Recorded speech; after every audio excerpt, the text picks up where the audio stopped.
Très heureux de vous retrouver pour cette nouvelle vidéo sur un sujet, passionnant. Vous avez été nombreux à m'écrire là-dessus et d'ailleurs j'ai décidé de faire une formation qui a lieu cet été au mois de juillet sur la guérison par les 4 éléments, parce que les 4 éléments sont un outil, fondamental des thérapies esséniennes et de l'art de vivre essénien.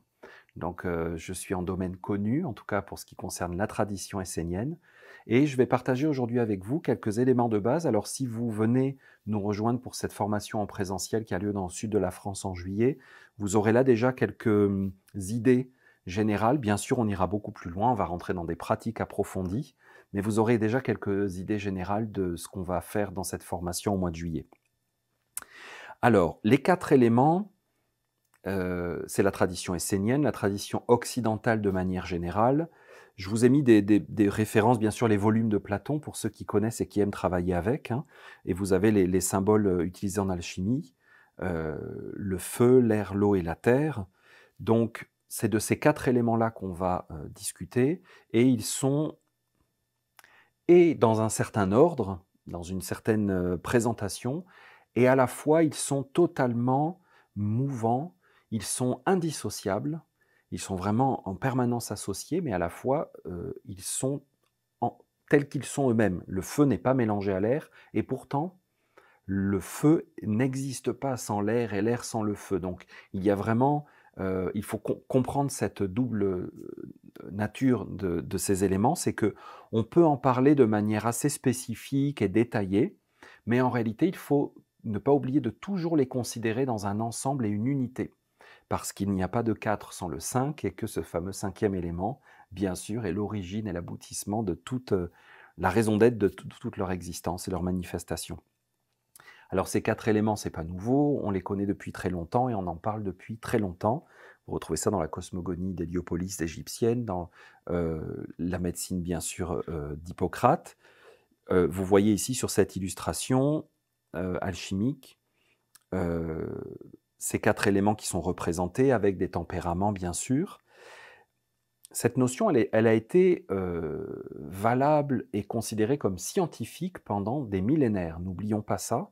C'est pas parce que depuis, 200 ans, on a une science différente qui s'est développée, qui est quasiment totalement matérialiste, qui a jeté à la poubelle toutes ces notions, qu'elles ne sont pas intéressantes et valables. Moi, personnellement, je pense qu'elles sont fondamentales. Alors vous avez, la correspondance ou la nature d'un élément qui est à la fois physique et subtil. Ça, c'est très important de le comprendre parce que chez les Esséniens, si on vous parle de l'eau, de la terre, de l'air, du feu, on ne parle pas exclusivement de leurs manifestations moléculaires, visibles. Pas du tout. On parle aussi de quelque chose qui est aussi réel et concret que l'élément extérieur, qui est l'élément intérieur subtil. Alors, un élément comme l'eau, par exemple, agit dans notre vie. Nous buvons, nous sommes composés majoritairement d'eau, nous nous lavons, il y a de l'humidité dans l'air, sans ça nous mourions.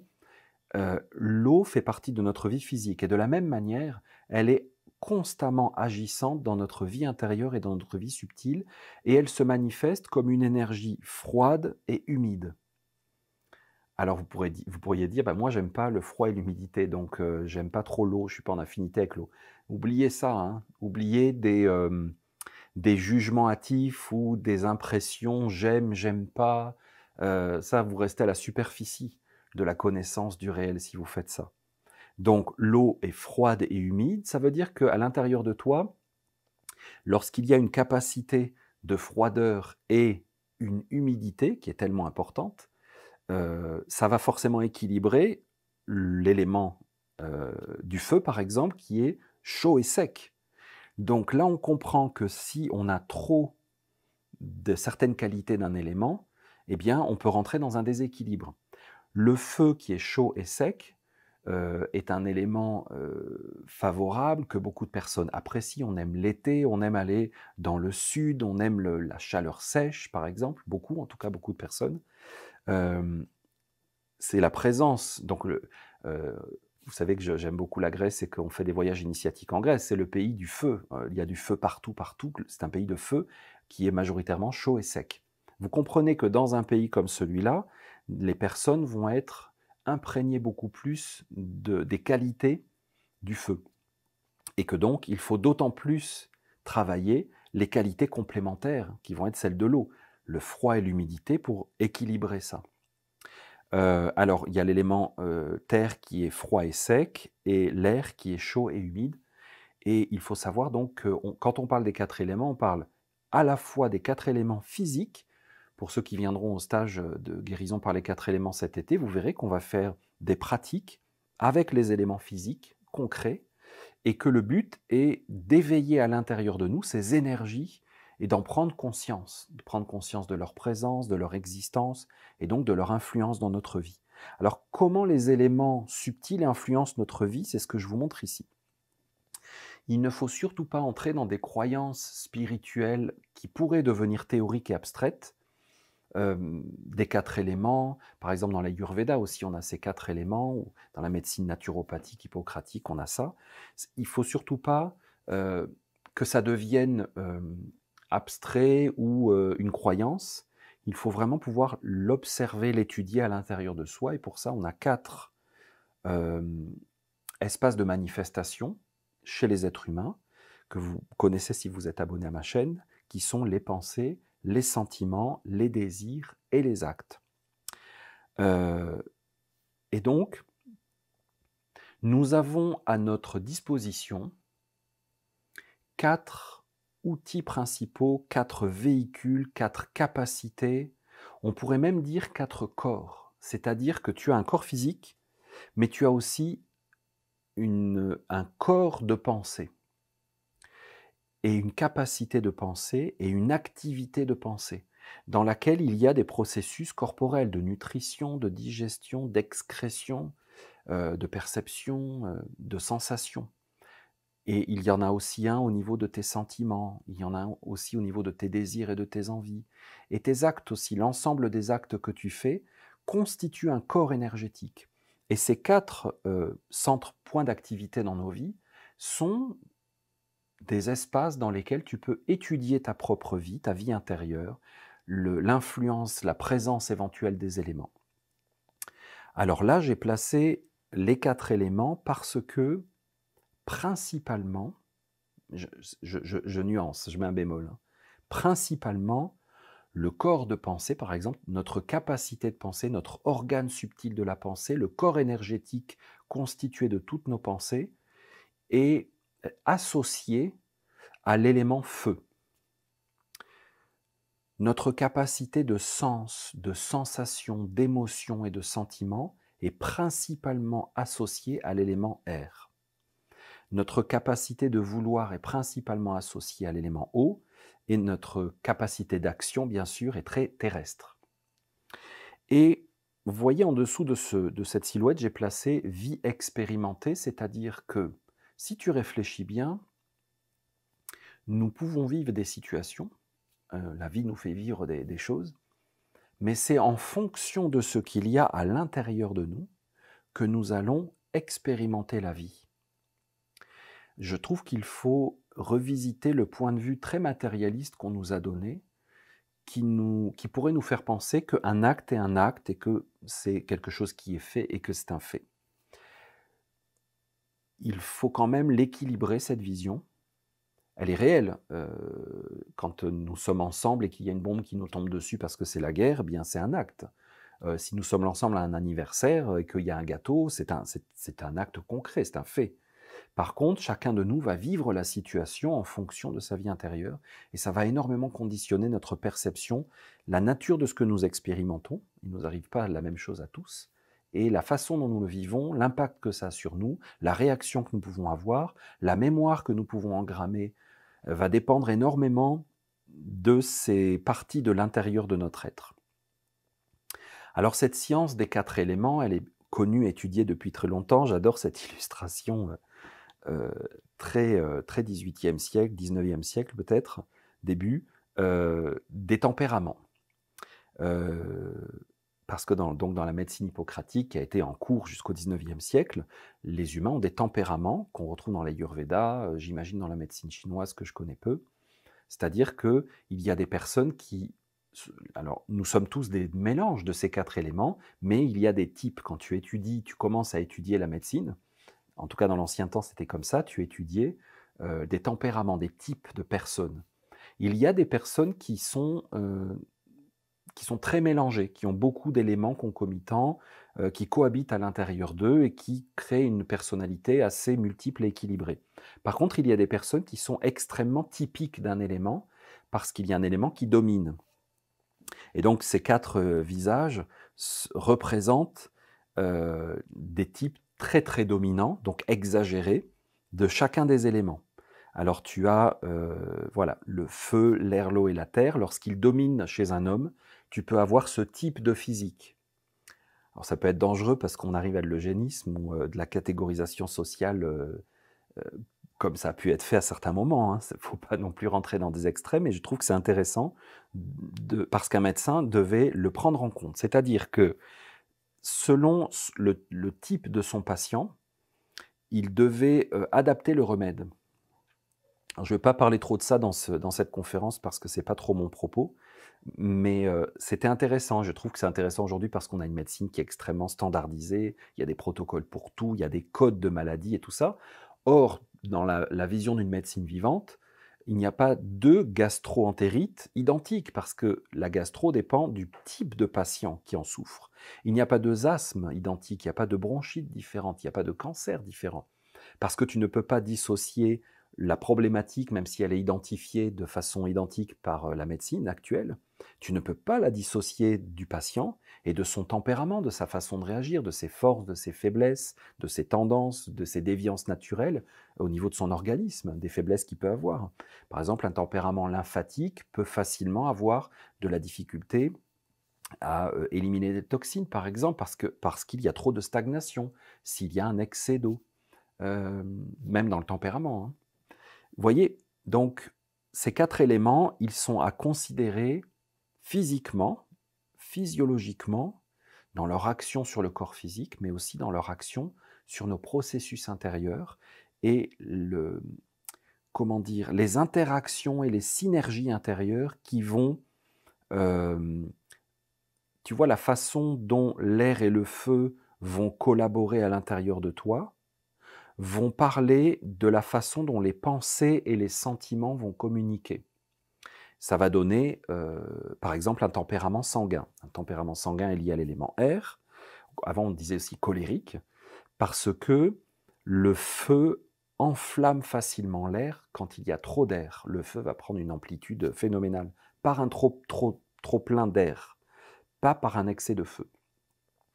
Donc voilà, on étudiait les tempéraments humains, les forces et les faiblesses de chacun, à la lumière de ces 4 éléments et leur façon de réagir. On imagine bien que ces 4 individus n'ont pas le même rapport à la vie, n'ont pas le même rapport aux autres, la même conception de eux-mêmes dans l'espace, le même rapport au temps, au passé, au futur. C'est vraiment des tempéraments. Alors là, ils sont bien sûr caricaturés, mais... Et donc, on arrive à cette illustration suivante. D'ailleurs, on pourrait faire une parenthèse sur l'astrologie qui va concerner les 3 premières parties seulement. C'est que, tu vois, j'ai dit, le feu prédomine à l'activité de la pensée, la nature de la pensée dans l'homme. C'est vrai, mais les 4 éléments sont présents dans la pensée de l'homme. Ce n'est pas le feu exclusivement qui pense. Les 4 éléments jouent un rôle et une composition, un assemblage spécifique dans chacune des parties qui nous composent. Ça veut dire que, par exemple, au niveau de mon cœur, même si théoriquement c'est un espace à l'intérieur de moi qui est lié à l'élément air, il y a la présence de ces 4 éléments, donc des 3 autres, qui vont eux-mêmes jouer sur la nature de mon cœur, ma façon, le type de sentiment qui va être plus facile pour moi. Donc comme je disais, un tempérament, par exemple colérique, sanguin, il y a beaucoup d'éléments feu dans les sentiments. Donc tu connais peut-être des personnes comme ça qui Si jamais tu touches leurs sentiments, si tu une information, quelque chose qu'elles voient, quelque chose qui se passe dans la vie, touche leur cœur, elles vont s'enflammer comme une forêt en été qui est trop sèche. Ils vont partir au quart de tour et tout d'un coup devenir très émotionnels, très réactifs. Tu vois, ça veut dire qu'il y a beaucoup de feu, non, déjà beaucoup d'air dans leur personnalité, mais facilement beaucoup de feu. Si quelqu'un a beaucoup de nostalgie, est très facilement touché, a tendance à avoir des sentiments de regret, passéistes, de remords, de regretter le passé, de s'attarder émotionnellement dans le passé, c'est une personne qui a beaucoup d'eau et de terre dans ses sentiments. Et il manque peut-être un peu de feu et un peu d'air pour renouveler, régénérer, activer, actualiser et rendre tout ça un petit peu plus chaleureux. Donc, tu vois, en fonction de ça, j'ai mis ces illustrations de masques de théâtre grec là. Heu, voilà, tu as autant de tempéraments. Alors quand tu regardes, tu vas dans la rue, tu vas à ton travail, tu vas dans ta famille et tu vois tous ces tempéraments différents, tous ces visages différents, toutes ces capacités d'expression différentes de la vie sont en fait les infinies combinaisons de ces 4 éléments dans les 4 centres de l'homme. Donc tu vois que les 4 éléments, c'est pas du tout pour un Essénien quelque chose, qu'il apprendrait par cœur, des notions, théoriques, qu'il faudrait un dogme qu'il faudrait appliquer, c'est un sujet d'étude permanent et passionnant dont, chacun de nous est le premier objet d'étude. Tu peux étudier les humains à l'extérieur, les situations de vie, mais il faut jamais oublier que ton premier sujet d'étude, c'est toi-même. Alors ça va conditionner aussi, vous voyez, je mets toujours vie expérimentée en dessous, hein, parce que la nature des événements que tu vas expérimenter et la nature de ta réaction aux événements est pour moi en totalité conditionnée par la vie intérieure. Et c'est en fonction de ton tempérament, de tes forces, de tes faiblesses, de ton passé, de tes tendances, que tu vas réagir aux situations de la vie et ça va tracer ton chemin de vie finalement. Donc les 4 éléments ont une importance tout à fait fondamentale dans la connaissance de l'être humain et sa guérison, son rééquilibrage, son ajustement. Je pose cette première façon que je viens de vous décrire de considérer l'être humain et les 4 éléments. On a parlé ensemble de la pensée, des sentiments, des désirs et des actes comme nos 4 points d'activité principales. Il faut que je rajoute à cela 4 centres à l'intérieur de nous, 4 corps énergétiques plus profonds, plus subtils, euh, moins bruyants, moins évidents, qui sont la conscience, la mémoire. Alors j'ai écrit mémoire réelle, c'est-à-dire la mémoire vraiment des engrammages profonds qui sont plus du ressort de l'âme, euh, pas forcément la mémoire de ce que tu as fait hier ou même de ton enfance, des choses beaucoup plus profondes. L'âme et l'esprit. Et donc du point de vue essénien, tu vois, j'ai mis comme 2 silhouettes. C'est un petit peu dangereux de dire ça parce qu'on pourrait arriver à croire que l'homme est double. Il n'est pas forcément double. D'ailleurs, il est censé ne pas être double, il est censé être un et cohérent. Mais il a vraiment une nature double. On pourrait le dire en disant que nous avons chacun de nous un corps physique et une vie intérieure. C'est déjà une façon de voir de nature qui, si tout va bien, fonctionne dans un bon ensemble cohérent, au même endroit, à la même place, et on n'est pas en hôpital psychiatrique parce qu'on est complètement dissonant et éclaté. Hein. Si tout va bien, on est cohérent et fonctionnel. Mais au-delà de ça, il y a encore des étages plus subtils qui sont donc la conscience, la mémoire réelle. On parle de mémoire à très long terme, de vie en vie, l'âme et l'esprit. Alors, je ne vais pas m'étendre sur ces notions, c'est juste pour expliquer certaines choses par rapport aux éléments. Donc, du point de vue essénien, l'homme, on peut dire qu'il est une créature amphibie. Il a eu toute une vie dans son incarnation, dans son corps, aux prises directes avec les événements extérieurs, ses désirs, ses émotions, ce qu'il fait, ce qu'il ne fait pas, ce qu'il a fait, ce qu'il a voulu faire, ce qu'il pense, ses ressentis. On est en prise directe. Ça, c'est un premier milieu de vie. Mais nous avons une autre réalité, souvent moins accessible au sens, mais tout aussi réelle, qui est du ressort de la conscience, de la mémoire profonde, de l'âme, de l'esprit. Nous avons une vie. Et probablement que cette forme de vie est beaucoup plus constante, euh, dans un temps beaucoup plus long, beaucoup moins soumise à des influences et à des variables. Nous sommes habitués, je pense, très largement à fonctionner en termes de stimuli, réactions, et ces parties plus profondes de notre être fonctionnent sur un autre monde selon une autre source d'énergie. Alors, ces parties ont chacune leur origine, leur point de création. Il y a ce que toute la tradition chrétienne appelle le Père, Dieu le Père, etc., cette notion de Père, qui est à l'origine de la création d'une partie de notre être. Alors, vous voyez, je la représente dans un aspect vertical, mais on peut le voir vers l'intérieur. Il y a une vie qui origine de l'intérieur le plus absolu de notre être, vers l'extérieur. C'est l'esprit, l'âme, la mémoire de vie en vie, et la conscience. C'est une première émanation de notre être. Et il y a une autre émanation qui vient de notre expérience d'être incarné. Et cette émanation vient de l'autre pôle du divin, parce que la création dans laquelle nous vivons est créée et émanée et générée en permanence par le divin, manifestée de deux énergies créatrices complémentaires qu'on connaît très bien à travers le féminin et le masculin, les pistils et les étamines des fleurs, tout ce qu'on connaît de ça, les pôles magnétiques, les énergies électriques, etc. Le pôle féminin, qui est une expression d'un Dieu unique, je ne suis pas en train de dire qu'il y en a deux, hein. C'est les deux expressions du même être. C'est comme quand tu travailles avec tes deux mains. C'est la collaboration intelligente du principe féminin et masculin.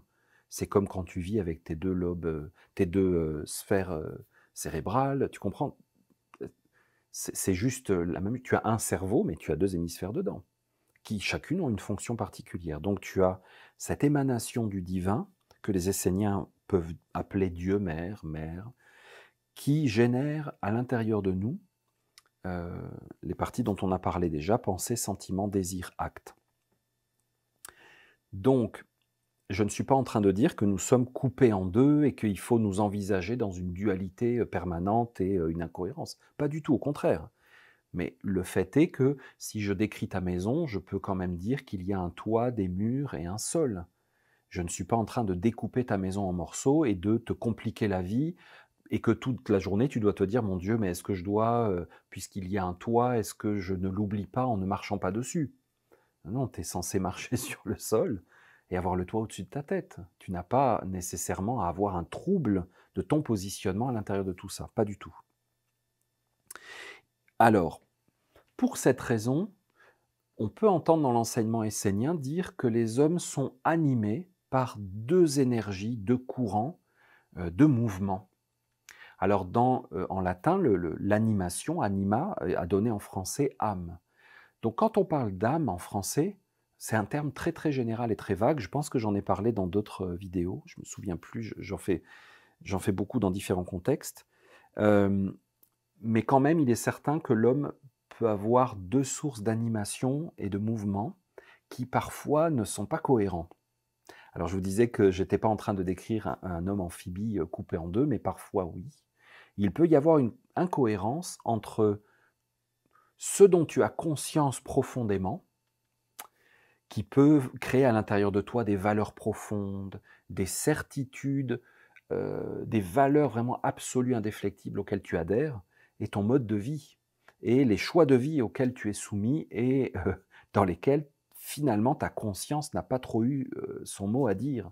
Tu peux te retrouver dans des situations comme ça où tu vis même une dichotomie, ce qui est quand même souvent la condition humaine, hein.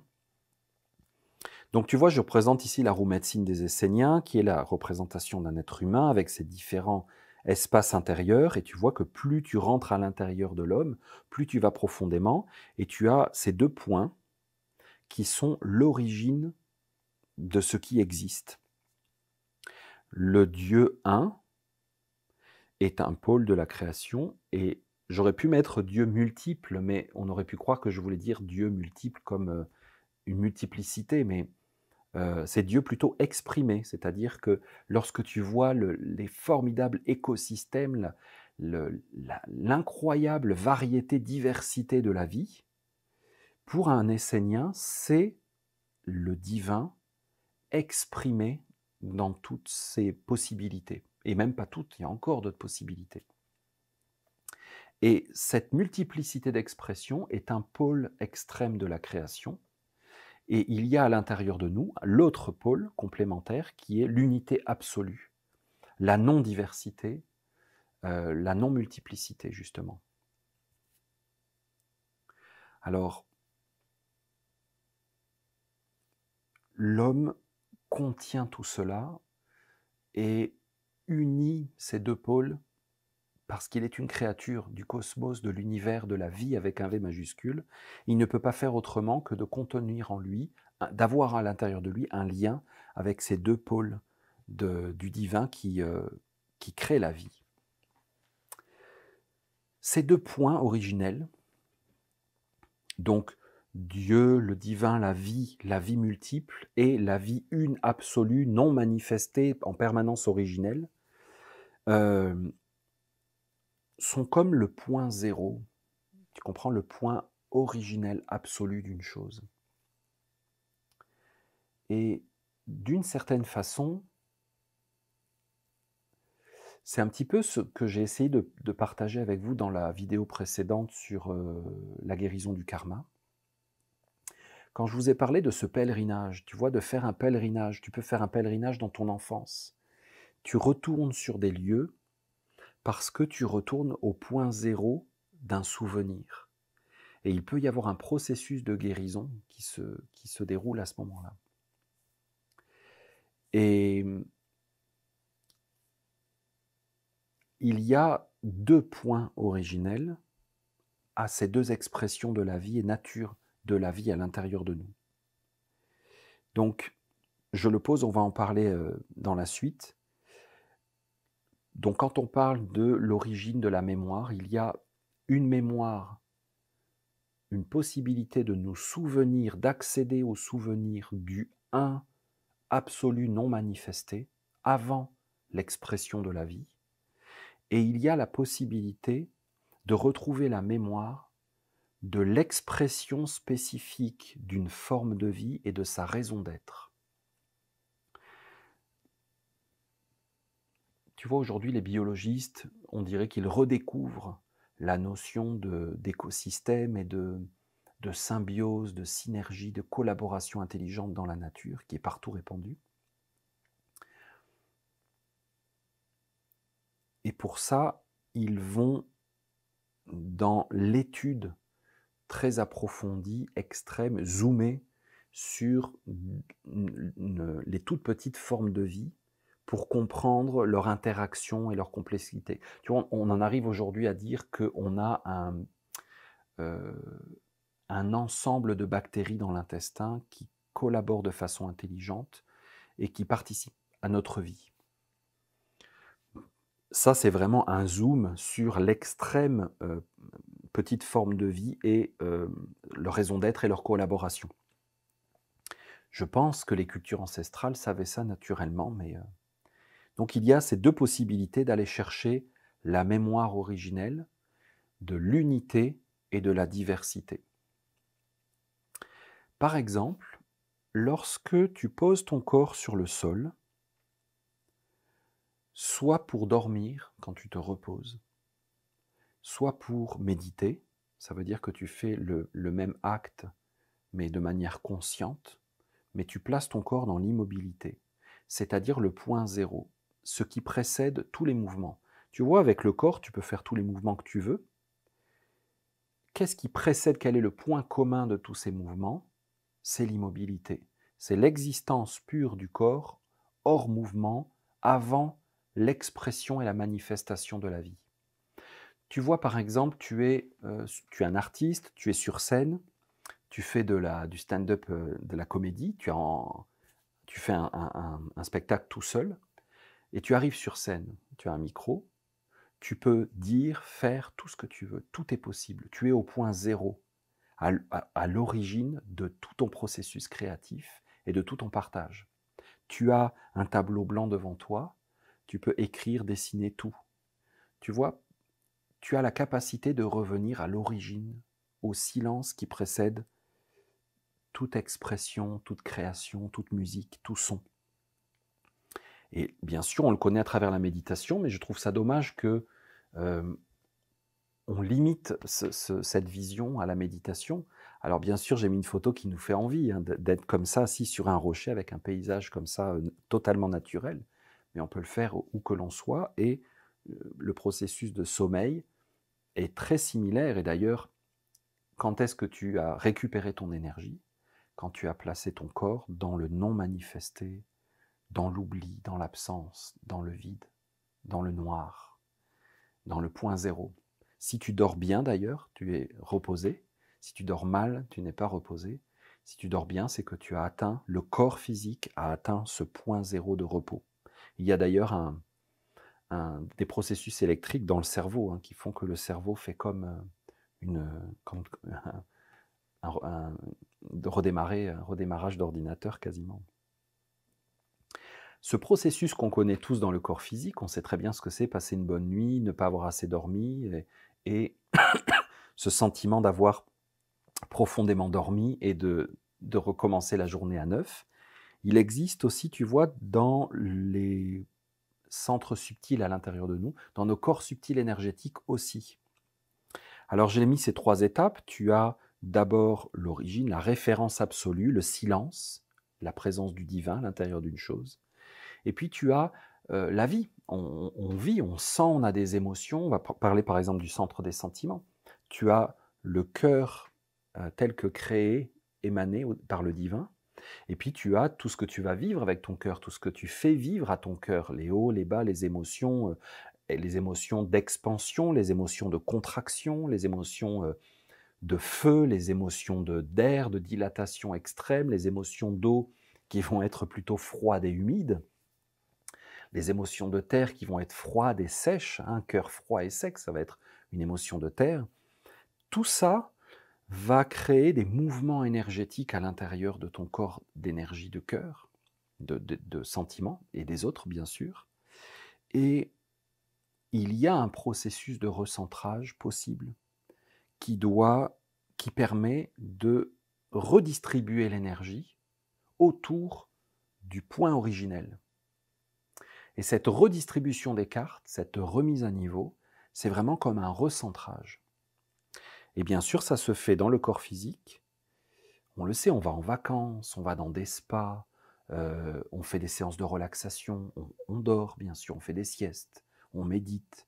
On connaît la nécessité. Alors bien sûr, la méditation peut impliquer les autres centres, hein. Il y a des techniques de méditation pour recentrer notre corps subtil de désir et d'envie, de sentiments, de pensées, etc. Donc on le fait avec le corps, et on le fait dans tout un tas de circonstances. Nos actions, on le fait. Prenez cette façon de voir le monde et regardez la vie, regardez les différentes activités des êtres humains, et vous allez voir que dans toutes les cultures, à toutes les époques, dans beaucoup de circonstances de la vie, c'est ce recentrage qui est recherché.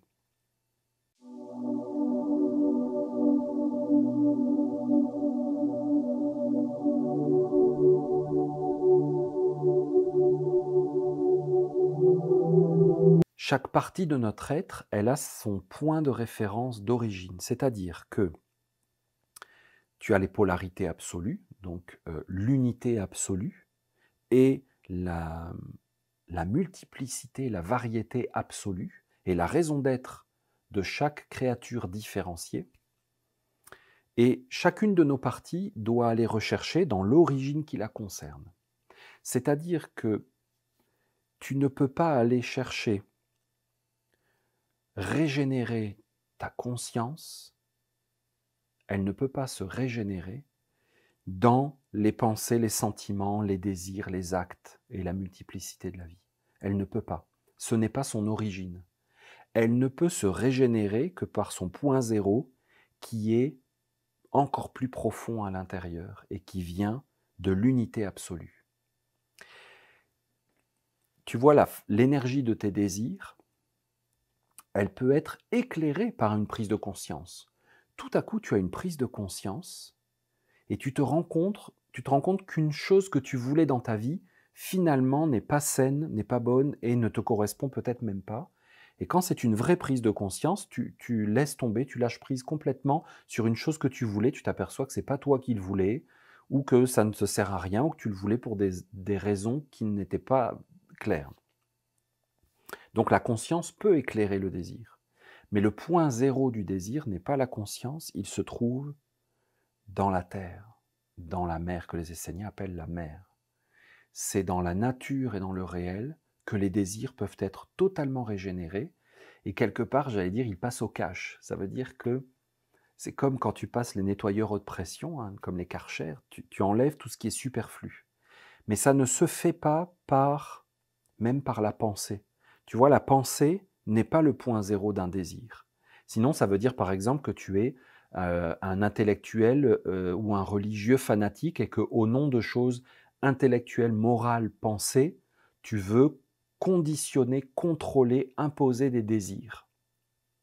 Mais en faisant ça, tu ne fais qu'augmenter la complexité et de rajouter des nœuds à l'intérieur de toi.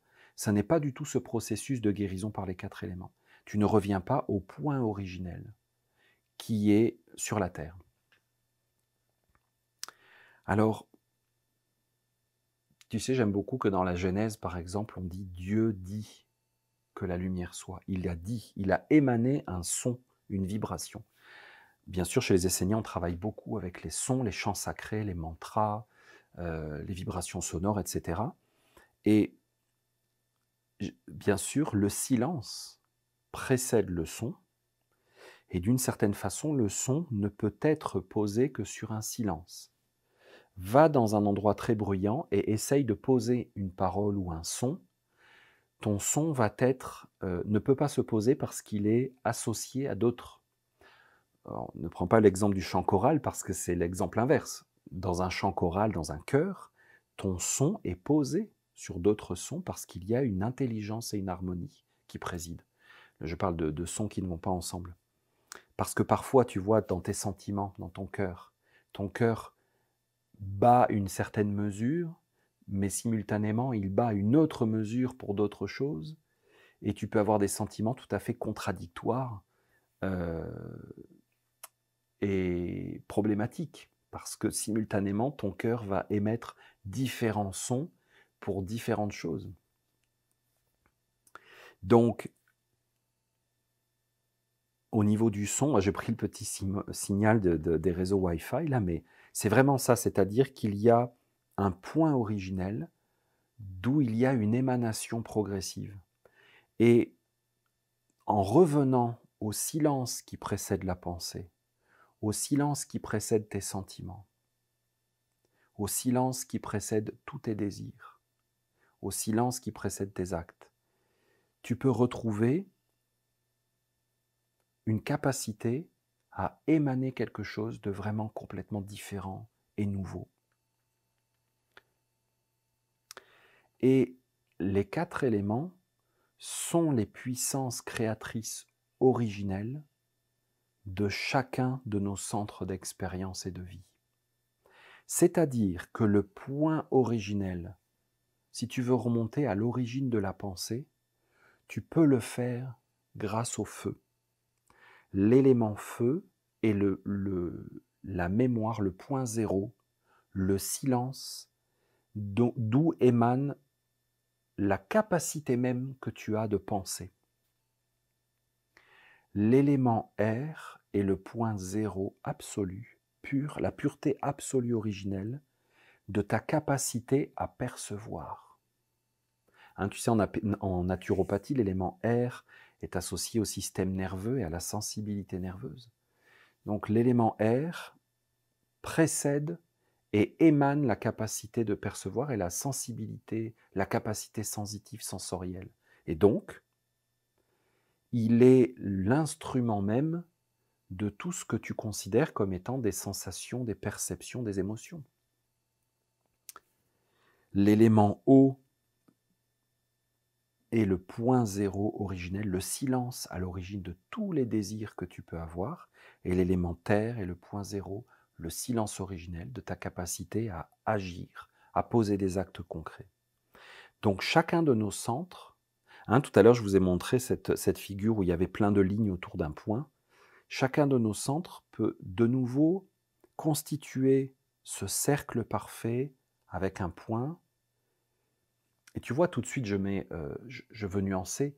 Il ne s'agit pas de dire nous sommes parfaits parce que nous sommes conformes à la morale, nous ne faisons aucun acte impur, imparfait, ou pas du tout.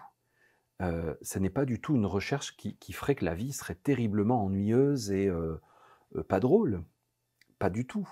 C'est que dans la journée, tu peux faire ce que tu veux, mais quand même, avoue, c'est sympa de s'endormir le soir, de bien dormir, et le lendemain d'avoir de l'énergie. Tu ne trouves pas?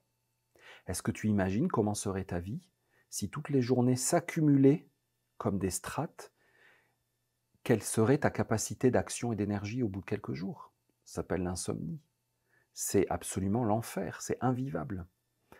Donc dans ta journée, tu peux faire beaucoup d'expériences, tu peux faire beaucoup de choses, une très grande variété, mais il est nécessaire de revenir à chaque fois dans le silence originel pour se régénérer. Et je pense que ça serait très intéressant qu'on apprenne ensemble à le faire dans nos désirs et nos envies. Parce que bien souvent, nos désirs et nos envies nous décentrent et nous emmènent là où parfois nous ne devrions pas aller, ou peut-être c'était inutile d'aller. On l'avait déjà fait, c'était pas la peine de recommencer.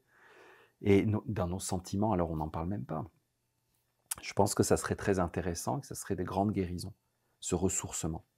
Alors ça c'est bien beau, hein, je fais des jolis petits dessins et puis je fais des belles explications, mais concrètement, nos vies quotidiennes, elles ressemblent plutôt à ça. Là, il n'y a pas les masques encore, mais concrètement, quand tu es dans une situation au quotidien, tu vis beaucoup d'énergie simultanée.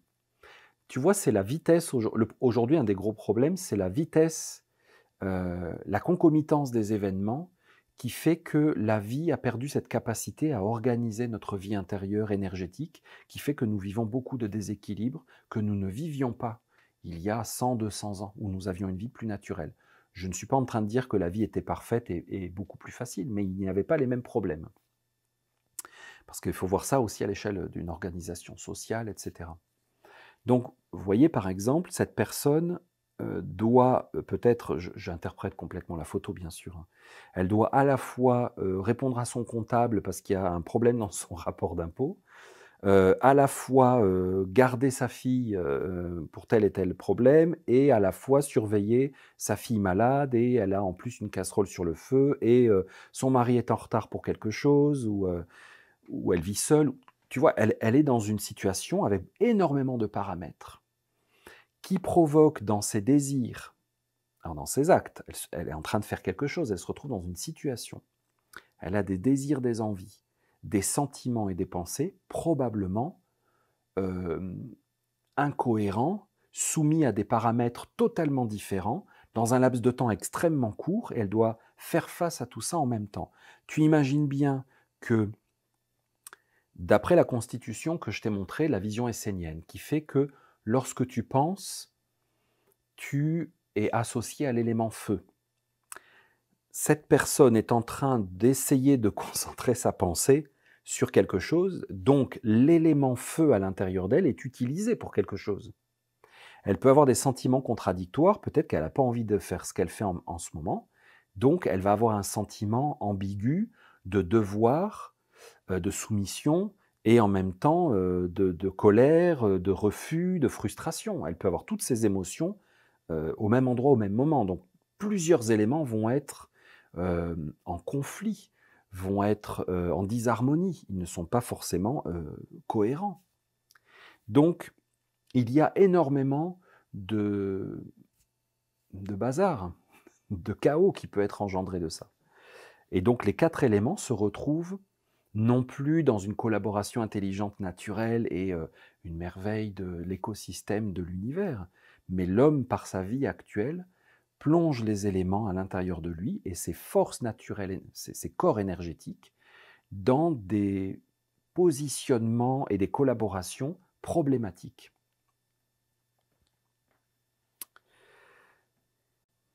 Ça a des impacts, tout ça. Parce que, hein, j'avais mis vie expérimentée, là j'ai rajouté vie perçue.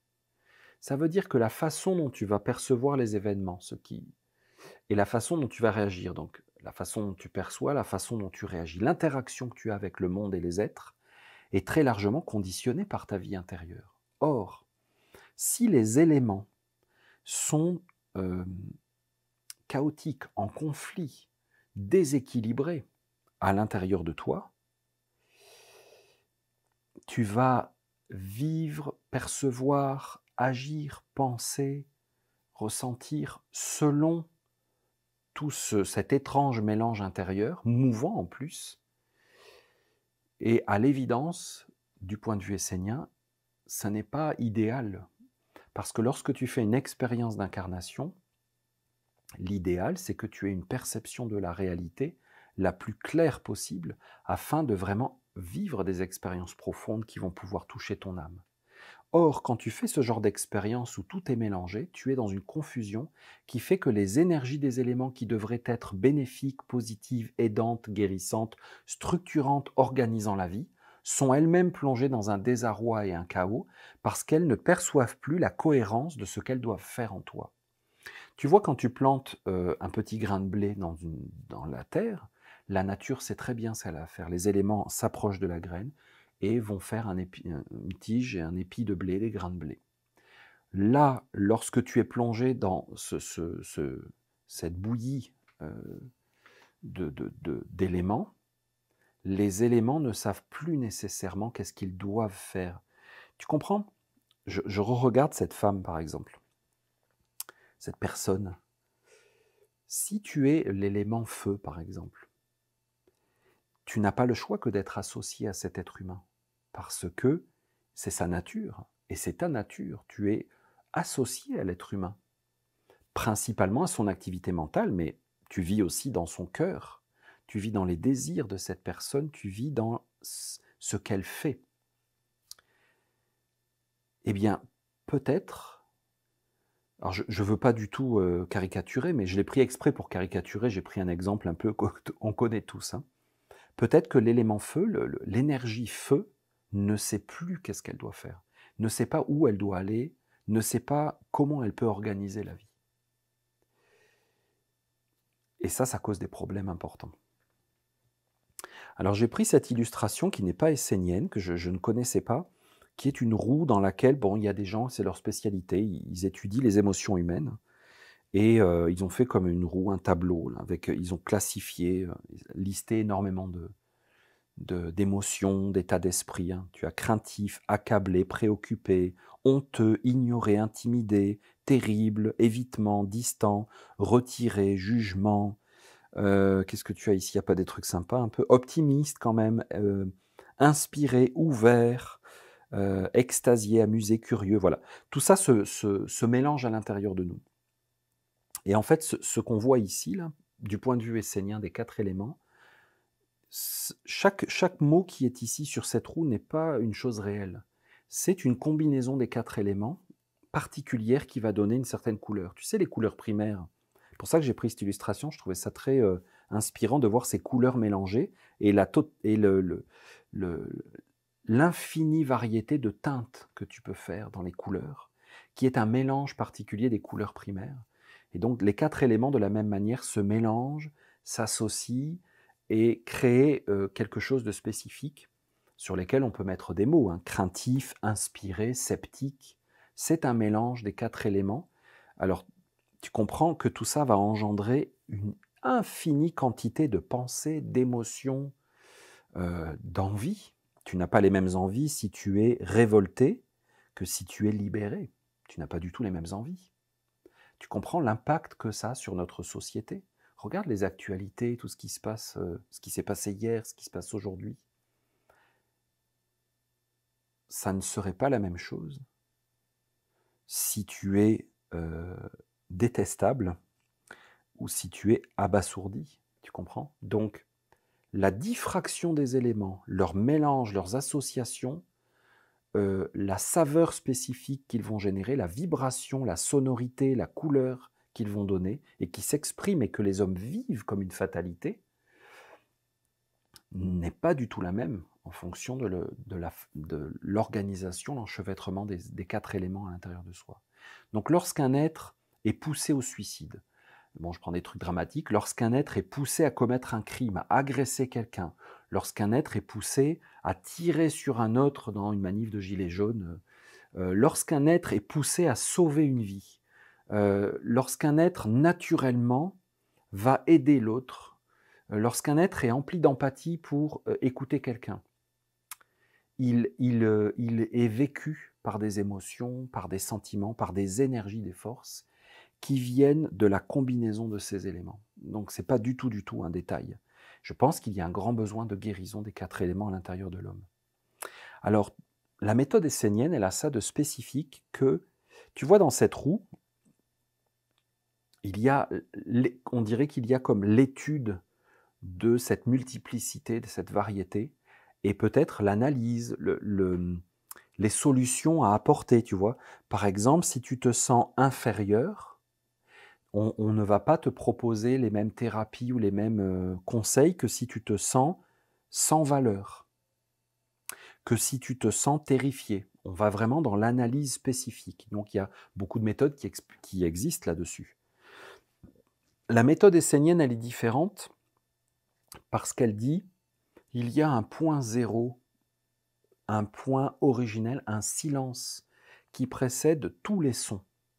Et s'il y a une dissonance, s'il y a un désaccord, au lieu de toujours être dans la multiplicité, la diversité, en train d'essayer de compenser et de régler les problèmes, peut-être pourrions-nous plutôt nous intéresser à l'unité et au silence originel afin de pouvoir repartir de ce point zéro sur une note harmonieuse ou un accord commun.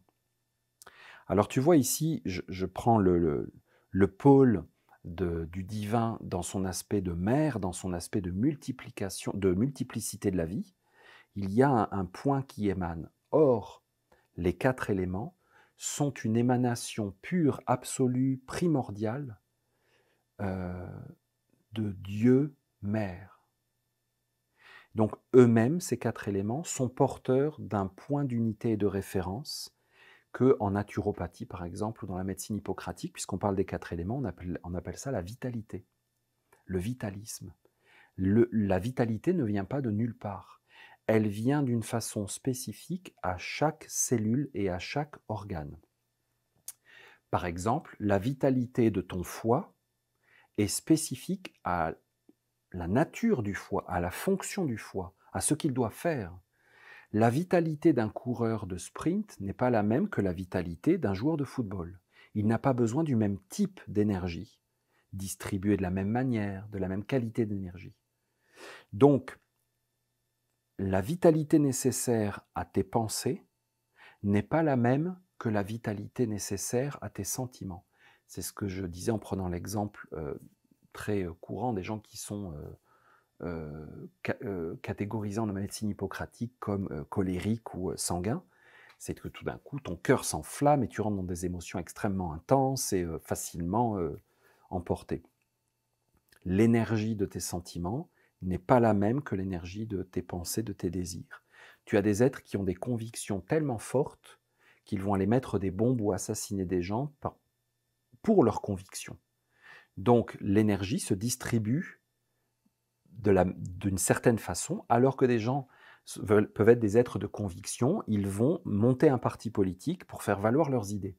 C'est pas du tout la même démarche. L'énergie se distribue complètement différemment chez ces personnes-là. Eh bien, comment pourrait-on guérir ces deux personnes qui sont des profils complètement différents? Tu vas prendre le criminel terroriste et tu vas faire quoi? Tu vas l'enfermer à Guantanamo, tu vas lui faire faire du rebirth, des régressions de vie antérieure, tu vas lui faire des lectures d'aura, tu vas lui faire du reiki, de la réflexologie plantaire, tu vas le mettre sous tranquillisant, sous psychotrope, tu vas lui faire faire une thérapie cognitive, tu vas l'enfermer, tu vas l'assassiner, tu comprends? Qu'est-ce que tu fais avec ça? Du point de vue essénien, tous les êtres, alors je prends l'autre exemple aussi, hein, celui qui monte un parti politique, qui devient un homme politique, qui finalement est un poison pour la société et nous fait une vie d'enfer au nom d'idées, par exemple, et qui finalement fait tout le contraire de ce qu'il croit au départ. Comment on peut faire pour nous intéresser, essayer d'aider ces deux personnes si ça les intéresse? La méthode essénienne, c'est vraiment de remonter dans l'origine, dans le point de création qui précède l'expression spécifique de chaque être. Ainsi, nous nous assurons de respecter la nature de cet être. Tu ne peux pas, ça ne sert à rien de vouloir faire voler une grenouille. C'est complètement stupide. Tu respectes l'intégrité et la nature de l'être, et tu es certain de la nature de l'être, parce que tu remontes jusqu'à l'origine des choses. Tu ne juges pas. Peut-être que ce terroriste est un enfant blessé, peut-être qu'effectivement c'est un être qui va être tout le temps extrêmement violent et destructeur. Et donc il va falloir vraiment le faire vivre dans un cadre où il va pouvoir au mieux gérer ce qui vit à l'intérieur de lui. On ne le sait pas. Donc en remontant aux éléments à l'origine des choses, on peut de nouveau rétablir une vitalité saine, c'est-à-dire que si tu remontes à l'origine de la pensée, tu vas trouver le feu. Et la vitalité du feu va de nouveau pouvoir alimenter ta capacité de penser d'une façon saine. Tu auras comme fait le ménage dans la confusion qu'il pouvait y avoir. Ça, c'est spécifique à la méthode essénienne de vouloir remonter à cette origine, avec un savoir-faire technique précis. Tu vois, j'ai mis ici sur cette illustration le dieu que les Égyptiens appelaient Nun, qui est l'océan primordial. Donc c'est un être d'eau, hein. Tu vois, il est représenté avec cette fameuse illustration hiéroglyphique de l'eau. Nun, je trouve ça très intéressant qu'en grec, ça ait donné Néo. Parce que lorsque les eaux du Nil remontaient chaque année, c'est ce qui a donné d'ailleurs l'illustration du signe zodiacal du Verseau, puisque la lune était dans le soleil couchant à ce moment-là, en tout cas en relation. Pour les Égyptiens, le début de la crue du Nil, c'est le début d'un cycle de régénération. Et pour eux, l'océan primordial de la création était le Nun. C'est-à-dire que le point zéro, l'océan primordial, ce qui précède la création et qui va permettre un départ neuf. Tu connais peut-être cette sensation dans ta vie d'avoir été dans un nouveau départ, d'être sur une nouvelle base, de commencer vraiment à neuf. C'est ce que le corps vit quand tu as passé une bonne nuit de sommeil. Il repart à neuf. Tu comprends ? Cette idée d'océan primordial, de la crue du Nil qui va refaire comme une remise à neuf, on remet à plat. Il fallait même retracer les frontières des champs en Égypte. Tout était complètement recouvert dans la vallée. Hein. Malheureusement, c'est dramatique, hein, ce barrage d'Assouan. C'est terrible, pour l'humanité même. Cette remise à neuf, il faut être capable de la faire à l'intérieur de soi. Je trouve intéressant qu'en grec, ça ait donné le mot « néo », qui veut dire « nouveau ». Hein, néo, on l'utilise dans plein de mots, c'est une racine grecque qui veut dire « nouveau ». Ça veut dire qu'il ne faut pas chercher la nouveauté à l'extérieur de soi, dans une fuite en avant de recherche d'expériences multiples, mais au contraire, dans un mouvement de régénération, de retour à la source et à l'origine d'une chose. Et pour ça, quand même, et c'est vrai, on le verra dans la formation, il y a un processus de deuil à faire parce que lorsque tu es habitué à penser d'une certaine manière, à avoir une certaine logique, à avoir un certain savoir, des acquis, parfois il faut pouvoir y renoncer et lâcher prise parce que lorsque tu remontes le courant de la rivière, tu vas vers la source et tu dois renoncer à la vallée pour des fois monter dans des canyons et puis des petits torrents jusque dans les hauteurs des montagnes où on n'a plus du tout le confort et la douceur qu'il y a dans la vallée et des choses installées. Et c'était le grand message de la crue du Nil, c'est qu'il fallait régulièrement régénérer. Il y avait d'ailleurs, on en parlera lors de notre voyage initiatique en Égypte, mais il y avait une incroyable remise à neuf de toutes l'égrégore du peuple égyptien. Hein. Toutes les mémoires énergétiques étaient nettoyées, régénérées, c'était extraordinaire. Donc, l'alchimie essénienne n'est pas une plongée dans la complexité extrême moléculaire et la connaissance détaillée des processus moléculaires. Elle est dans le savoir-faire de remonter au principe des choses, à l'origine d'une chose, parce que ça permet à l'homme de se débarrasser de tout le superflu qu'il a nécessairement généré au cours de sa vie et de ses voyages, de son chemin d'âme. J'aime beaucoup ces travaux que fait le japonais Emoto sur la mémoire de l'eau. Hein. Vous connaissez probablement. Donc ça, c'est un flocon de neige. Je suis bien placé au Québec pour en avoir vu beaucoup. L'alchimie, c'est de suivre le message de la nature qui est sans arrêt cette remise à zéro. Il y a des cycles permanents dans la nature qui permettent de revenir à l'origine au silence. Il y a la nuit, il y a les cycles lunaires, il y a les cycles des saisons, hein, d'où la fascination des hommes pour ces grands cycles de l'année, des solstices et des équinoxes, avec lesquels les Esséniens travaillent énormément. C'est très très important, d'ailleurs c'est lié aux 4 éléments. Hein. Donc cette connaissance, cette compréhension des 4 éléments, c'est une attitude générale de vie, de remonter à l'origine d'une chose. Je peux sentir, je peux vouloir, je peux agir, je peux penser, mais l'origine de cela, c'est les 4 éléments dans leur simplicité absolue. Et cette proximité avec l'élément permet d'effectuer vraiment de profondes guérisons, un grand nettoyage dans nos corps subtils, dans nos énergies. Alors concrètement, je vais vous donner quatre idées principales, 4 clés. Pour l'élémentaire, l'élémentaire a une très grande capacité d'action sur le corps physique. Mais lorsque le corps est constamment dans l'agitation et le mouvement, et des rythmes antinaturels, et des ambiances, alors les champs électromagnétiques, l'alimentation artificielle, on connaît tout ça. Vous voyez, la démarche essénienne de vie saine procède de cette compréhension de la nécessité du contact avec la nature. Nous avons besoin d'être en contact, de placer le corps dans des circonstances qui favorisent la présence de l'élémentaire à l'intérieur de lui. Donc il faut se relaxer, se reposer, placer le corps dans une douceur, dormir, avoir des rythmes beaucoup plus naturels, ne pas se presser, et placer le corps dans le repos physique et le silence, permet à l'élémentaire de s'approcher du corps physique et au niveau subtil, hein, donc on pourrait dire du corps éthérique, même si ça serait plus complexe que ça, et d'effectuer un rajeunissement, une guérison, une remise à niveau. L'élément eau peut se travailler, il y a plusieurs techniques, mais il peut se travailler par les mouvements conscients.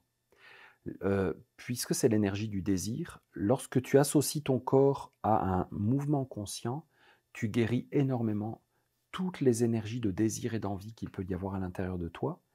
Alors là, c'est une photo qui est prise lors de notre voyage initiatique en Grèce. Hein. Il y a une station qu'on marque sur le chemin du pèlerinage à Delphes. Vous avez en bas la vallée où les pèlerins débarquaient à l'époque, et on suit ce chemin, et à un moment, on marque cet arrêt pour travailler. Les mouvements conscients, c'est un moment assez intense, je pense que tout le monde s'en souvient. Donc les mouvements conscients sont utilisés par les Esséniens, c'est une des méthodes possibles, il y en a d'autres, pour travailler l'élément air et permettre à l'élément air de s'approcher de notre cœur, de notre sphère sensitive, émotionnelle, de toutes nos perceptions, nos sensations, nos sentiments. C'est l'élément air qui va pouvoir nous permettre d'arriver à ce point zéro et de nous recentrer et de nouveau émaner une énergie plus saine. Il y a plusieurs méthodes qu'on pratique, notamment celle du chant sacré ou de la respiration consciente. Pour permettre à l'élément feu de s'approcher de toi dans ta vie, comment est-ce que tu peux faire? À quel moment l'élément feu peut s'approcher tel qu'il est? Eh bien, ça se fait, par exemple, notamment, ça se fait de beaucoup de façons, mais notamment lors de rituels sacrés, lors d'expériences sacrées, lors de moments où tu vis le sacré, mais vraiment, tu prends du temps, tu détermines un lieu et un espace, où tu consacres majoritairement ta vie à l'expérience du sacré. Dans ces moments-là, l'élément feu va pouvoir s'approcher de toi et complètement travailler sur ton corps énergétique, mental, de pensée, et effectuer de profondes guérisons par cette science du point zéro, on pourrait dire du diapason, de l'accordeur de piano hein, qui vient et qui remet tout à jour. Donc là aussi, c'est une photo qui est prise en Grèce, hein, lors d'un rituel qu'on fait à Épidore. Donc cet ensemble de 4 façons, là, c'est vraiment des pistes que je vous donne. Vous pouvez tout à fait commencer à y penser dans votre vie, essayer de vous approcher de ça. Et si vous voulez en savoir plus, bien sûr, cet été, nous donnons le stage de guérison par les 4 éléments dans le sud de la France. Vous avez tous les renseignements sur mon site où il y a le calendrier. Et bien sûr, on approfondira énormément. Alors vous voyez, l'alchimie essénienne, c'est une alchimie qui a pour but non pas une complexité et une augmentation du savoir tel que c'est présenté. Allez sur Wikipédia, tapez alchimie en français, c'est absolument consternant. Cette page est tout à fait indigne de la science alchimique et des alchimistes. Les alchimistes cherchaient à percevoir les principes régissant la création pour retrouver eux-mêmes les principes à l'intérieur de leur propre création et justement, de sortir de cet emprisonnement magnétique du savoir extérieur pour rejoindre, associer le savoir et la perception directe intérieure. Alors c'est le chemin des Esséniens. Je suis heureux d'avoir partagé avec vous ces quelques éléments de réflexion sur la guérison par les 4 éléments et je vous dis à bientôt pour d'autres vidéos.